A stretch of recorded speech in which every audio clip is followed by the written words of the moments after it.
ছোটবেলায় পরীক্ষার আগে টিউশন টিচারকে যখন সাজেশন দিতে বলতাম। তাহলে বুঝতে পেরেছো সবাই পড়াটা? ম্যাম ইম্পর্টেন্ট চ্যাপ্টার গুলো একটু বলে দিন না। ইম্পর্টেন্ট গুলো বলবো? হ্যাঁ ম্যাম। আচ্ছা, তোরা 1 to 9 অল চ্যাপ্টার গুলো খুব ভালো করে পড়বি। এই 9টা চ্যাপ্টার কিন্তু খুব ইম্পর্টেন্ট। ম্যাম আমাদের তো বইতে 9টাই চ্যাপ্টার। ও, তোদের 9টা চ্যাপ্টারই আছে? আচ্ছা, তাহলে তোদের ফার্স্টের দিক থেকে 4টে চ্যাপ্টার, লাস্টের দিক থেকে 5টা চ্যাপ্টার, এগুলো তোদের খুব ইম্পর্টেন্ট। এগুলো ভালো করে পড়বি, ঠিক আছে? ম্যাম সেই 9টাই তো হলো। ও, সব মিলিয়ে 9টাই হলো না?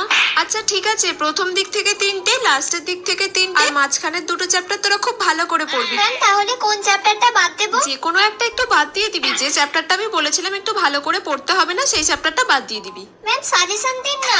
সাজেশন কি? আমি এতদিন ধরে যা পড়িয়ে আসছি, সাজেশন বলে আবার কিছু হয় নাকি?